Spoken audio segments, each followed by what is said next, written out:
നമുക്ക് രേവതിയുടെ സച്ചിയുടെ ഇന്നത്തെ നല്ലൊരു കഥ കേട്ടാലോ? വീഡിയോ ഇഷ്ടപ്പെടുവാണെങ്കിൽ ഒന്ന് ലൈക്ക് ചെയ്ത് ഹൈപ്പ് ചെയ്യാൻ മറക്കരുതേ. അതോടൊപ്പം തന്നെ ആദ്യമായി കാണുന്നവരാണെങ്കിൽ സബ്സ്ക്രൈബ് ചെയ്യാനും മറക്കരുത് കേട്ടോ. അങ്ങനെ ഒടുവില് ശ്രുതിയോട് മീര പറഞ്ഞു, അതെ, നിന്റെ മകന് നിന്നേക്കാളും വലിയ വാശിക്കാരൻ അറിയാലോ. അവനിപ്പം നിരാഹാര സമരങ്ങളൊക്കെ തുടങ്ങിയിട്ടുണ്ടെന്ന് പറഞ്ഞു. നിന്നെ കാണണമെന്നും പറഞ്ഞിട്ട് നിന്റെ അരിയിലേക്ക് വരണമെന്നും പറഞ്ഞിട്ട്. അത് മീര, ഞാൻ ഈ സാഹചര്യത്തിൽ എങ്ങനെയാ കൂട്ടിക്കൊണ്ടുവരുന്നേ? എടി, പുതിയ വാടക വീടും പിന്നെ പുതിയ സ്കൂളും ഒക്കെ അവൻ റെഡിയാക്കിയിട്ടില്ലേ? പിന്നെന്താ പ്രശ്നം? എടി, അതൊക്കെ ഓക്കെ ശരി തന്നെ. പക്ഷെ ഇപ്പൊ അവനെ ഇങ്ങോട്ട് കൂട്ടിക്കൊണ്ട് വന്നിട്ട് ആ സച്ചിയുടെ രേവതിയുടെ കാര്യം അറിയാലോ. എങ്ങനെയെങ്കിലും അവരുടെ കൺമുന്നിൽ നിന്ന് ഞാൻ അവനെ ഒന്ന് മാറ്റാൻ ശ്രമിച്ചുകൊണ്ടിരിക്കുക. ഇതിന്റെ ഇടയ്ക്ക് അവനെയും കൂടി ഈ വീട്ടിലേക്ക് കൂട്ടിക്കൊണ്ടുവന്നാൽ ശരിയാവുമെന്ന് എനിക്ക് തോന്നുന്നില്ല. പിന്നെ പുതിയ സ്കൂളും അതുപോലെ തന്നെ വാടക വീടൊക്കെ ഒരു ഓണം കേറാമൂലയിലായതുകൊണ്ട് പിന്നെ പ്രശ്നമൊന്നുമില്ല. അവിടേക്ക് പിന്നെ സച്ചിൻ രേവതി ഒന്നും അന്വേഷിച്ച് പോകാനും പോകുന്നില്ല. എങ്ങനെയെങ്കിലും സച്ചിയുടെ രേവതിയുടെ കൺമുന്നിൽ നിന്ന് അവരൊന്ന് മാറ്റാൻ വേണ്ടിയിട്ടാ ഞാൻ നിന്നോട് ആ കാര്യങ്ങളൊക്കെ പറഞ്ഞത്. അത് കേട്ടപ്പോ മീര പറഞ്ഞു, നിന്റെ മോൻ സമ്മതിക്കുമെന്ന് തോന്നുന്നില്ല നിന്നെ കാണാഞ്ഞിട്ട്. ഒടുവില് ശ്രുതി പറഞ്ഞു, ശരി, ഞാൻ അവനെ ഇങ്ങോട്ട് കൂട്ടിക്കൊണ്ട് വരാം. കാരണം കുറച്ച് നാളായി മോനെ കണ്ടിട്ട്. അവനാണെങ്കിൽ ഭയങ്കര സങ്കടത്തിലായിരുന്നു താനും. ഈ സമയത്ത് ശരത്ത് രേവതിയെ കാണാൻ നിൽക്കുകയാണ്. കുറച്ച് കഴിഞ്ഞപ്പോ രേവതിയും കൂടെ വന്നിട്ട്, എന്താടാ എന്നെ അത്യാവശ്യമായിട്ട് കാണണം എന്ന് പറഞ്ഞേ? അതെ, എനിക്ക് ദേവ ചേച്ചിയുടെ കാര്യം പറയാനായിരുന്നു. ദേവുവിന്റെ കാര്യം? അവളുടെ കാര്യം എന്താ? ചേച്ചിക്കറിയാലോ, ദേവ ചേച്ചി ആകെപ്പാടെ സങ്കടത്തില. കഴിഞ്ഞ ദിവസം അരുണേട്ടനെ പോയി കണ്ടിട്ടുണ്ടായിരുന്നു. എന്നിട്ട് ഈ ബന്ധം വേണ്ടാന്നൊക്കെ പറഞ്ഞിട്ട് വീട്ടിലേക്ക് വന്നു. വേണ്ടാന്ന് പറഞ്ഞെന്നോ? അതെ. എന്നിട്ട് അരുൺ എന്ത് പറഞ്ഞു? അതിനെക്കുറിച്ചൊന്നും എനിക്കറിയില്ല. ചേച്ചി പറഞ്ഞെന്താന്ന് വെച്ചാ, ചേച്ചിയുടെ അരുണേട്ടന്റെ വിവാഹം നടന്നിട്ടുണ്ടെങ്കിൽ രേവതി ചേച്ചിയുടെ ജീവിതത്തിൽ എന്തേലും കാര്യങ്ങൾ നടക്കുമെന്ന് പേടിയാ. അമ്മ അങ്ങനെ പറഞ്ഞല്ലോ. ആ ഒരു പേടി കാരണം ചേച്ചി അങ്ങനെ പോയി പറഞ്ഞേ. ദേവി ചേച്ചിയുടെ വിവാഹം നടക്കുന്നോണ്ട് രേവതി ചേച്ചിക്ക് ഒരു കുഴപ്പം ഉണ്ടാവരുത്. എടാ, എനിക്കെന്ത് പ്രശ്നം ഉണ്ടാകാനായിട്ടാ? സച്ചിയാണ് എന്നെ ഉപേക്ഷിക്കുമെന്ന് ഓർത്തിട്ടാണോ? അങ്ങനെയൊക്കെ ഒരു ഭയം ദേവി ചേച്ചിയുടെ മനസ്സിലുണ്ട്. അമ്മയല്ലേ അങ്ങനെ പറഞ്ഞേ. അമ്മയ്ക്കാണെങ്കിലും ദേവി ചേച്ചിയുടെ അണ്ണേട്ടനെ വിവാഹം നടത്തി കൊടുക്കണമെന്നുണ്ട്. പക്ഷെ സച്ചിയാണ് എതിരെ നിൽക്കുന്നോണ്ടാ. അത് കേട്ടപ്പോ രേവതി പറഞ്ഞു, അല്ല അതിനിപ്പം എന്ന് പറഞ്ഞ് ആലോചിച്ച് കഴിഞ്ഞ് പറഞ്ഞു, എങ്ങനെയെങ്കിലും ചേച്ചി സച്ചിയണ്ണോടൊന്ന് പറഞ്ഞ് സമ്മതിപ്പിക്കുക. ദേവി ചേച്ചി ഇതുവരെയായിട്ട് നമ്മളോട് ഒരു ആഗ്രഹം പറഞ്ഞിട്ടില്ല. ആദ്യമായിട്ടല്ലേ പറയണേ. പാവം, നല്ല വിഷമത്തില. മുറിയിൽ നിന്ന് അങ്ങനെ ഇറങ്ങാറ് പോലും ഇല്ല ഇപ്പൊ. എപ്പോഴും മുറിയിൽ തന്നെ. ആഹാരമൊക്കെ കഴിച്ചോന്ന് ചോദിച്ചാൽ കഴിച്ചു. അങ്ങനെയൊക്കെ ഇരിക്കുന്നേ. പാവത്തിന്റെ മനസ്സ് വേദനിപ്പിച്ചിട്ടുണ്ടെങ്കിൽ എനിക്ക് സഹിക്കാൻ പറ്റുന്നില്ല. അമ്മയ്ക്കാണെങ്കിൽ സച്ചേട്ടൻ പറഞ്ഞിട്ടുണ്ടെങ്കിൽ നടത്തി കൊടുക്കാം. കാരണം സച്ചേട്ടൻ പറയുന്ന തീരുമാനത്തിന് അമ്മ വിട്ടുകൊടുത്തിരിക്കുന്നേ. ഒരു പക്ഷെ രേവതി ചേച്ചി ഒന്നുകൂടെ സച്ചേട്ടനോട് സംസാരിച്ച് നോക്കുവാണെങ്കിൽ. അത് കേട്ടപ്പോ രേവതി പറഞ്ഞു, ഞാൻ ഈ പറഞ്ഞുകൊണ്ട് വല്ല മാറ്റം ഉണ്ടാവും തോന്നുന്നില്ല. എന്നാലും ഞാൻ സംസാരിച്ചു നോക്കാം, ദേവുവിന് വേണ്ടിയിട്ടല്ലേ. ഇനിയിപ്പൊ സച്ചേട്ടന്റെ സമ്മതമൊന്നും നോക്കണ്ടെന്ന് പറ അമ്മയോട്. ദേവുവിന്റെ വിവാഹം നടത്താൻ പറ. അങ്ങനെ അമ്മ നടത്തുമെന്ന് തോന്നുന്നുണ്ടോ? അതോടെ കേട്ടിപ്പോ രേവതിക്ക് ഭയങ്കര വിഷമായി. സച്ചിയാണെങ്കിലോ, സച്ചിക്ക് എന്ത് വന്നാലും ഈ വിവാഹം നടത്തില്ല. കാരണം സച്ചിയുടെ കണ്ണിൽ കണ്ടതാണ് സച്ചിക്ക് തോന്നുന്നത്. അതുകൊണ്ടാണ് അരുണിനെ സച്ചി കുറ്റപ്പെടുത്തിക്കൊണ്ടിരിക്കുന്നത്. അപ്പൊ സച്ചി ചെയ്തൊന്നും സച്ചി ചിന്തിക്കുന്ന പോലും ഇല്ല. പക്ഷെ എങ്കില് സച്ചിയുടെ കണ്ണില് അരുൺ കുറ്റക്കാരനാണ്. എങ്കില് അതിനെക്കുറിച്ചൊന്ന് അന്വേഷിക്കാനോ ഒന്നും സച്ചിയോട് താല്പര്യപ്പെടുന്നു ഉണ്ടായിരുന്നില്ല. ഒരു സങ്കടം രേവതിയുടെ മനസ്സിലും ഉണ്ടായിരുന്നു. അങ്ങനെ ഒടുവിൽ ശരത്തിനെ ആശ്വസിപ്പിച്ചു. ശരത്ത്, നീ വിഷമിക്കാതെ വീട്ടിലേക്ക് വെക്കോ, ഞാൻ സച്ചിയണ്ണോട് സംസാരിച്ചിട്ട് പറയാം. ചേച്ചി എങ്ങനെയെങ്കിലും സച്ചിയണ്ണെ കൂടെ സമ്മതിപ്പിക്കണം. ശരി, ഞാൻ ഏറ്റെന്നും പറഞ്ഞുകൊണ്ടാണ് രേവതി പോകുന്നത്. ഈ സമയത്ത് ശ്രീകാന്തിന്റെ ഫോണിലേക്ക് രവീന്ദ്രൻ വിളിക്കുകയാണ്. എന്താച്ചാ, അമ്മയെ ഞാൻ വിളിച്ചിട്ട് കിട്ടുന്നില്ല. അതെ, അമ്മ അകത്തെങ്ങാണ്ട് ചിലപ്പോ ഫോൺ വല്ല സൈലന്റോ ആയിരിക്കും എന്ന് പറഞ്ഞു. എന്താച്ചാ വിളിച്ചേ? ഇല്ല, ഞാൻ മെഡിസിൻ വാങ്ങിക്കാനായിട്ട് വന്നിട്ടുണ്ടായിരുന്നു എന്ന് പറഞ്ഞു. എന്തേലും വേണോ എന്നറിയാൻ വേണ്ടിയിട്ട്. ഇവിടെ ഒന്നും വേണ്ട. അല്ല, വർഷയ്ക്ക് എന്തേലും വേണോന്ന്? വർഷയ്ക്കൊന്നും വേണ്ട അച്ഛാ, അതിന്റെ ആവശ്യമില്ല. അവൾക്ക് വേണ്ട എല്ലാം വാങ്ങിച്ചു കൊടുത്തിട്ടുണ്ട്. അല്ല, അവൾ എന്തെടുക്കോടാ?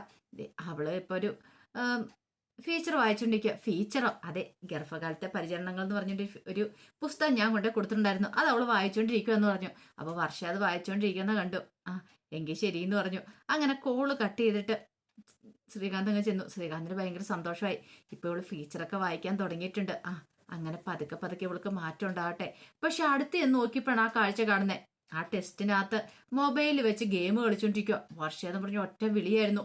വർഷ ചാടി എഴുന്നേറ്റു. എന്താ നീ ഇതെന്ത് പരിപാടിയാ കാണിക്കുന്നേ? മനുഷ്യൻ എന്താ കളിയാക്കാനോ? അപ്പൊ ഞാൻ കരുതി നീ ഫീച്ചർ വായിക്കുവന്ന്. എപ്പൊ നീ ഗെയിം കളിക്കുവല്ലേ? പിന്നെ ഫീച്ചർ അല്ലെങ്കിൽ തന്നെ ഇവിടെ ഒരു ഉപദേശങ്ങളുടെ കൂമ്പാരം തന്നെയാ. എവിടെ തിരിഞ്ഞാലും ഉപദേശം മാത്രമേ ഉള്ളൂ. അത് ചെയ്യരുത്, ഇത് ചെയ്യരുത്, കിടക്കരുത്, ഇരിക്കരുതെന്നൊക്കെ. ഇനിയിപ്പോൾ ഫീച്ചറും കൂടെ വായിച്ച് തലേ കയറ്റാഞ്ഞിട്ടാണോ? പക്ഷേ ഇതെല്ലാം നിനക്ക് വേണ്ടിയിട്ടല്ലേ? എനിക്ക് വേണ്ടിയിട്ടോ? ഒന്നും മിണ്ടാതെ പൊയ്ക്കോ അവിടുന്ന്. ഫീച്ചർ വായിക്കുന്ന പോലും. ഒരു കാര്യം ചെയ്യുക, ഇത് കൊണ്ട് തരുന്ന സമയത്ത് വല്ലേ ഹൊററായിട്ടുള്ള നോവൽ എന്തെങ്കിലും കൊണ്ടെത്താ, ഞാനത് വായിക്കാന്ന് പറഞ്ഞു. ഇതേ പക്ഷേ എനിക്ക് നല്ല ദേഷ്യം വരുന്നുണ്ട്. പിന്നെ ദേഷ്യം ഒരു ഫീച്ചറും കൊണ്ട് വന്നിരിക്കുന്നു. ഗർഭകാലത്തെ പരിചരണങ്ങൾ ശ്രീകാന്ത് വായിച്ചോളാൻ പറഞ്ഞു. അത് ഞാൻ ഗർഭിണിയൊന്നും അല്ലല്ലോ. അത് സാരമില്ല, ഇന്ന് വായിച്ചിരുന്ന് പഠിക്കാനും പറഞ്ഞുകൊണ്ട് ആ പുസ്തകം അവിടെ ഇട്ടിട്ട് ഇറങ്ങിപ്പോയി. ശ്രീകാന്തിന് ഭയങ്കര വിഷമായി. ഇവളീ ജന്മത്തിൽ നന്നാവും തോന്നില്ല. എന്തൊക്കെ പ്രതീക്ഷകളായിരുന്നു തനിക്ക്. എല്ലാം അസ്തമിച്ചുകൊണ്ടിരിക്കുക. ഇങ്ങനെ പോയാൽ എന്തായിരിക്കും എന്നൊരു ചിന്ത ശ്രീകാന്തിന്റെ മനസ്സിനെ അലട്ടുന്നുണ്ട്. കുറച്ച് കഴിഞ്ഞപ്പോൾ ചന്ദ്രമതി സുധീരുടെ അടുത്തേക്ക് വന്നു. അപ്പോഴേക്ക് സുധി പറഞ്ഞു, എൻ്റെ അമ്മ ഞാൻ ഇനി പുറത്തിറങ്ങി എങ്ങനെ നടക്കും? ഇപ്പൊ ആൾക്കാരൊക്കെ അറിഞ്ഞു കാണത്തില്ലേ? നാട്ടുകാരൊക്കെ എന്നെ ആ രീതിക്കല്ലേ നോക്കുള്ളൂ. എടാ നിനക്ക് നാണക്കേടാ. എടാ ഇതിനേക്കാളും വലിയ നാണക്കേണ്ടായിട്ട് നീ നടന്നിട്ടില്ലേ? പിന്നെയാണോ ഇത്? അമ്മ അതുപോലെയാണോ? പിന്നെ മിണ്ടരോ നീ? ഈ നാണക്കേടുണ്ടാക്കി വെച്ചാരാ? ഞങ്ങളാരും അല്ലല്ലോ, നീ തന്നെയല്ലേ. എന്ത് പ്രശ്നം ഉണ്ടെങ്കിലും നിനക്ക് ഭയങ്കര തൊലിക്കെട്ടിയല്ലേടാ. നീ ഇറങ്ങി നടക്കുകയും ചെയ്യും. അമ്മ ഞാൻ എന്നാലും കമ്പനിയിൽ എടാ നീ നിന്റെ ഷോപ്പിൽ അങ്ങനെ പോവാറുണ്ടോ? ഇപ്പൊ വല്ല കാലത്തല്ലേ പോകുന്നേ? ഇങ്ങനെ പോയിട്ടുണ്ടെങ്കിൽ മിക്കവാറും അതും പൂട്ടേണ്ടി വരും. അയ്യോ കരുനാക്ക് വളച്ചൊന്നും പറയല്ലേ അമ്മേ. ഇപ്പൊ ഞാൻ പറയുന്നതിനെ കുഴപ്പമല്ല, നീ ചെയ്യുന്നതിനല്ലല്ലേ. അമ്മേ ഞാനൊരു കാര്യം ചെയ്താലോ? എന്ത്? ഞാനേ ഒരു വീഡിയോ പിടിച്ചാലോ?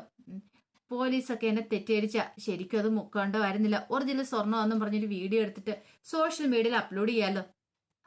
ചെയ്യ, പെട്ടെന്ന് ചെയ്യ. ഇപ്പൊ നീ ലോക്കപ്പിലേ കിടന്നിട്ടുള്ളൂ. ഇനി നിന്നെ പോലീസുകാർ ഇടിച്ചു പിഴിഞ്ഞ് ജയിലിൽ കൊണ്ടുപോയിടും. എന്താ അത് വേണോന്ന് ചോദിച്ചു. ദൈവമേ, അയ്യോ അങ്ങനെയാണോ? എങ്കിൽ വേണ്ട. എങ്കിൽ പിന്നെ മിണ്ടാതിരിക്കട മനമണ്ട. എന്നിട്ട് ചന്ദ്രമതി ഭയങ്കര സ്നേഹത്തോടെ എന്നിട്ട് പറഞ്ഞു, എടാ മോനെ നമുക്ക് നാളെ ഒരു വക്കീലിനെ കാണാൻ പോവാം. വക്കീലിനോ? അതേന്നേ. അപ്പോഴേക്കും ഒരു നിമിഷം ആലോചിച്ചിട്ട് ശ്രുതി പറഞ്ഞു, എനിക്കറിയാം എല്ലാ പ്രശ്നങ്ങളും അവള് കാരണ. ആ ശ്രുതി ഒറ്റ ഒരുത്തി കാരണ. അതാ ഞാൻ പറഞ്ഞേ. ഇപ്പൊ അവള് മുക്കുവണ്ണം തന്ന് നിന്നെ അകത്താക്കാൻ ശ്രമിച്ചു. അവള് നിന്റെ ജീവിതത്തിൽ ഉള്ളിടത്തോളം കാലം നിനക്ക് ഗതി പിടിക്കില്ല. ഇങ്ങനെ തന്നെയായിരിക്കും. നല്ലൊരു പെൺകുട്ടിയെ വിവാഹം കഴിച്ച് നല്ല സുഖമായിട്ട് മുന്നോട്ട് പോവാം. നാളെ വക്കീലിനെ കാണാൻ പോകാന്ന് പറഞ്ഞു. അത് കേട്ട് കഴിഞ്ഞപ്പം പെട്ടെന്ന് ശ്രുതി എഴുന്നേറ്റിട്ട്, അയ്യോ എനിക്ക് ഒരു ഡീലറെ കോള് വിളിക്കാനുണ്ടായിരുന്നു, ഇപ്പോഴാണ് ഞാൻ ഓർത്തേന്ന് പറഞ്ഞ് പുറത്തേക്ക് ഇറങ്ങിപ്പോയി. ഇപ്പം പിടി തരുന്ന ലക്ഷണം കാണുന്നില്ല. ഇതങ്ങനെ വെറുതെ വിടാൻ ഉദ്ദേശിച്ചിട്ടില്ല ചന്ദ്രമതി. ഈ ചന്ദ്രയുടെ അവന്റെ കളി എന്ത് ചെയ്യണമെന്ന് എനിക്കറിയാം. അതും പറഞ്ഞ് ചന്ദ്രമതി ഇറങ്ങിപ്പോയി. കുറച്ച് കഴിഞ്ഞപ്പോൾ രേവതി സച്ചി വരാൻ വേണ്ടി കാത്തിരിക്കുകയാണ്. അങ്ങനെ സച്ചി അങ്ങോട്ട് കാർ നിർത്തി ഇറങ്ങി കഴിഞ്ഞപ്പോഴത്തേന് രേവതി എന്നിട്ട്, സച്ചിയാട്ടോ എനിക്കൊരു കാര്യം പറയണ്ട. അയ്യോ രേവതി സമയമില്ല, എനിക്ക് ഈ വേഷം ഒന്ന് മാറ്റിയിട്ടെ അടുത്ത ഓട്ടം ഉണ്ട്, പോകാൻ വേണ്ടി തിരക്കില്ല. സച്ചിയേട്ടാ ഒരു മിനിറ്റ് എന്ന് പറഞ്ഞു. എന്താ? അതെ ദേവു അരുണിനെ കാണാൻ പോയിട്ടുണ്ടായിരുന്നു. എന്തിനാ? അവൾ എന്തിനാ അവനെ കാണാൻ പോയത്? അവളോട് കാണണ്ടെന്ന് പറഞ്ഞല്ലേ സച്ചേട്ടാ. അവള് കാണാൻ പോയത് അവളെ മറക്കണം എന്നൊക്കെ അരുണിനോട് പറയാൻ വേണ്ട. അങ്ങനെ വേണം കേട്ടോ. അവള് നല്ല ബുദ്ധിയുള്ള പെൺകുട്ടിയാ. ഞാൻ പറഞ്ഞ ഉടനെ അവൾ അനുസരിച്ചില്ലേ? അവൾക്കറിയാം ആ അരുണിന്റെ സ്വഭാവം ശരിയല്ല, അതുകൊണ്ടൊക്കെയാന്ന്. സച്ചേട്ടാ അതല്ല, അവളുടെ മനസ്സിൽ ഇപ്പോഴും അരുൺ തന്നെയാ. അത് കേട്ടപ്പോ സച്ചിയുടെ മുഖമൊക്കെ അങ്ങോട്ട് മാറി. അവൾക്ക് പേടി എന്താന്ന് വെച്ചാൽ അവളും അരുണും തമ്മിലുള്ള കല്യാണം കഴിഞ്ഞിട്ടുണ്ടെങ്കിൽ ഇനിയിപ്പൊ സച്ചിയേട്ടന് എന്നെ എങ്ങനെ ഉപേക്ഷിക്കുവോ, അങ്ങനെയൊക്കെ ചില പേടികളും കാര്യങ്ങളൊക്കെ അവളുടെ മനസ്സിലുണ്ട്. കാരണം അവൾക്ക് എന്നെ അത്രയ്ക്ക് ഇഷ്ടമാണെന്നുള്ള കാര്യം സച്ചേട്ടൻ അറിയാലോ. എന്റെ ജീവിതത്തിൽ എന്തെങ്കിലും പ്രശ്നം ഉണ്ടാവുമോ എന്നൊരു ചിന്ത കൊണ്ടാ അങ്ങനെ അരുണിനെ പോയി കണ്ട ആ കാര്യങ്ങളൊക്കെ പറഞ്ഞെന്ന് പറഞ്ഞു. അത് കേട്ടത് സച്ചി പറഞ്ഞു, നല്ലൊരു കാര്യല്ലേ സച്ചേട്ടാ. അവൾക്ക് അത്ര ഇഷ്ടമുണ്ട് സച്ചേട്ടനോട്. സച്ചേട്ടനോട് വാക്കിനെ ധിക്കരിച്ചോണ്ട്. അപ്പൊ അതുകൊണ്ട് ആ ഒരു ആഗ്രഹം നമ്മൾ നടത്തി കൊടുക്കണ്ടേ? അപ്പൊ അത്ര ഇഷ്ടം സച്ചേട്ടനോടുള്ളപ്പോ സച്ചേട്ടൻ തിരിച്ച് അവളോട് ആ ഇഷ്ടം കാണിക്കണ്ടേ? അവളുടെ ആഗ്രഹത്തിനൊപ്പം നിൽക്കുകയല്ലേ വേണ്ടേന്ന് ചോദിച്ചു. ഇതേ രേവതി അതിന്റെ ആവശ്യമില്ലാന്ന് പറഞ്ഞു. അവനാള് ശരിയല്ലാന്ന് പറഞ്ഞു. സച്ചേട്ടാ ഞാൻ പറയുന്നൊന്ന് കേൾക്ക്. ഇപ്പം അവൾ അങ്ങനെ പറഞ്ഞു. അവളുടെ ആഗ്രഹം നടത്തി കൊടുക്കാനായിട്ട് അമ്മയ്ക്ക് എല്ലാവർക്കും ആഗ്രഹമുണ്ട്. ഓഹോ അങ്ങനെ പറഞ്ഞു എന്ന് ചോദിച്ചു. അല്ല അങ്ങനെ പറഞ്ഞൊന്നുമില്ല, ഞാൻ പറയേതെ. ഇപ്പൊ പോലീസുകാരൻ വരുമാനാ വരാൻ പോകുന്ന അറിഞ്ഞു കഴിഞ്ഞപ്പം നമ്മളൊക്കെ ആരല്ലേ? ഞാൻ വെറും ഒരു ഡ്രൈവർ എന്നൊക്കെ പറഞ്ഞു. ഇപ്പൊ രേവതി പറഞ്ഞു, ഇങ്ങനെയൊന്നും പറയരുത് സച്ചേട്ടാ. അല്ല ഞാനൊരു കാര്യം ചോദിച്ചോട്ടെ? ഇപ്പൊ സച്ചേട്ടൻ ഇങ്ങനെയൊക്കെ പറയുന്നുണ്ട്, ദേവു അരുണും തമ്മിലൊരു തീരുമാനം എടുത്താലോ ഒന്നിച്ച് ജീവിക്കാൻ. എന്താ അവരങ്ങനെ പറഞ്ഞോ? നീ അവൾക്ക് വേണ്ട ഉപദേശം കൊടുത്തിട്ടുണ്ടോ? അങ്ങനെയൊന്നും എന്നോട് പറഞ്ഞിട്ടില്ല സച്ചേട്ടാ. അവൾ അങ്ങനെ ഒരിക്കലും ചെയ്യില്ലെന്ന് എനിക്കറിയാം. നീ ഒന്നും പറഞ്ഞു കൊടുക്കാതിരുന്നാ മതി. അതല്ല സച്ചേട്ടാ, അവളുടെ വിഷമം കണ്ടിട്ട് എങ്ങാനും ഇനി അമ്മയൊക്കെ സമ്മതിച്ചാൽ അവളുടെ കല്യാണം നടത്തി കൊടുക്കാനായിട്ട്. അപ്പൊ സച്ചേട്ടൻ എന്ത് ചെയ്യുമെന്ന് ചോദിച്ചു. അത് കേട്ടതും സച്ചി എന്ത് ചെയ്തു, പെട്ടെന്ന് ദേഷ്യത്തോടെ അകത്തേക്ക് കയറിപ്പോയി. രേവതിക്ക് ഭയങ്കര വിഷമായി. ഇത്ര കഴിഞ്ഞപ്പോൾ തന്നെ ഷർട്ടൊക്കെ മാറി പുറത്തേക്ക് ഇറങ്ങി എന്നപ്പോൾ രേവതി പറഞ്ഞു, സച്ചിയേട്ടാ മറുപടി പറഞ്ഞിട്ട് പോ. അങ്ങനെ അമ്മ എന്തെങ്കിലും കല്യാണം നടത്തി കൊടുക്കാൻ തീരുമാനിച്ച് എന്ത് ചെയ്യും? ഓ അപ്പൊ അവർക്കിപ്പൊ എന്നെ വേണ്ടല്ലോ, അവർക്ക് പുതിയതായിട്ട് വരുന്ന വരുമാനം മതി. ആയിക്കോട്ടെ, അങ്ങനെയാണെങ്കിൽ ഞാൻ ഈ കല്യാണത്തിൽ പങ്കെടുക്കില്ല എന്ന് പറഞ്ഞു. സച്ചേട്ടൻ എന്താ പറയണേ? അതെ, ഞാൻ പങ്കെടുക്കില്ല, എന്റെ ആവശ്യമില്ലല്ലോ അവിടെ. സച്ചേട്ടാ ഒന്നുമല്ലേലും സച്ചേണ്ട അനുജത്തിയും കൂടെ അല്ലേ അവള്. ആയിക്കോട്ടെ, അവൾക്ക് നല്ലൊരു ജീവിതം ഉണ്ടാകാൻ വേണ്ടിയിട്ടാ ഞാൻ ശ്രമിച്ചുകൊണ്ടിരിക്കുന്നത്. അങ്ങനെ എന്തെങ്കിലും തീരുമാനം എടുത്തിട്ടുണ്ടെങ്കിൽ പിന്നെ ഞാൻ ആ വീട്ടിലേക്ക് കാലുകുത്താനും പോകുന്നില്ല. നിങ്ങളുടെ ഇഷ്ടം എന്താ വെച്ചാൽ നടക്കട്ടെ. ഓ അപ്പൊ അങ്ങനെയാണോ? അങ്ങനെ വന്നാൽ സച്ചേട്ടൻ എന്നെ ഉപേക്ഷിക്കുമെന്ന് ചോദിച്ചു. നിന്നെ ഉപേക്ഷിക്കാനോ? ഒരിക്കലും ഇല്ല. നീ എന്റെ ജീവിതമല്ലേ. എന്റെ അച്ഛനും അച്ഛമ്മ എല്ലാരും കൂടെ ചേർന്ന് കൊണ്ടുതന്ന എന്റെ നല്ലൊരു ഭാര്യയല്ലേ. നിന്നെ ഞാൻ ഉപേക്ഷിക്കില്ല. നീ ഇല്ലെങ്കിൽ പിന്നെ സച്ചി ഇല്ല. അങ്ങനെയാണ് സച്ചേട്ടാ, എനിക്ക് വേണ്ടിയിട്ട് സച്ചേട്ടന്റെ തീരുമാനം ഒന്ന് മാറ്റണം. എന്റെ ഒരു ആഗ്രഹം സാധിച്ചണം. പറ്റില്ല രേവതി, എന്തൊക്കെ വന്നാലും ശരി, നിന്റെ ഈ ആഗ്രഹമല്ലാതെ വേറെ എന്ത് വേണം പറഞ്ഞു. വേണേ നിനക്ക് വേണ്ടി മരിക്കാൻ ഞാൻ തയ്യാറാവാം, പക്ഷെ ഈ ആഗ്രഹം ഞാൻ സാധിച്ചു തരില്ല എന്ന് പറഞ്ഞു. അത് കഴിഞ്ഞപ്പോൾ രേവതിക്ക് എന്ത് ചെയ്യണമെന്ന് അറിയത്തില്ല. വല്ലാത്തൊരു വിഷമമായിപ്പോയി. കാരണം സച്ചിയുടെ അഭിപ്രായം മാറ്റാനായിട്ട് സച്ചി തയ്യാറായിരുന്നില്ല. കാരണം നമ്മളെല്ലാവരും ആഗ്രഹിക്കുന്ന അരുണും ദേവും കൂടെ ഒന്നിക്കാൻ വേണ്ടിയിട്ടാണ്. ഇനി നിങ്ങളുടെ അഭിപ്രായം പറയണം. കാരണം നിങ്ങൾക്ക് എന്തായിരിക്കും അഭിപ്രായം എന്നൊന്ന് കമന്റ് ചെയ്യാൻ മറക്കരുത് കേട്ടോ. അരുണും ദേവും ഒന്നിക്കുന്നതാണോ അതോ സച്ചിയോടൊപ്പം നിൽക്കാനാണോ എന്ന്. എന്താണെങ്കിലും സച്ചി എടുത്തിയാടിയ തീരുമാനം എടുക്കുന്ന അരുണിന്റെ സ്വഭാവത്തെക്കുറിച്ച് മനസ്സിലാക്കാതെയാണ് തീരുമാനം എടുത്തിരിക്കുന്നത്. അപ്പൊ ഇതിന്റെ ബാക്കി വിശേഷങ്ങളുമായിട്ട് വൈകുന്നേരത്തെ പ്രമോയി വരാട്ടോ. ഒരിക്കൽ കൂടി എല്ലാവർക്കും ശുഭദിനം നേർന്നുകൊണ്ട് നിർത്തുന്നു. നന്ദി.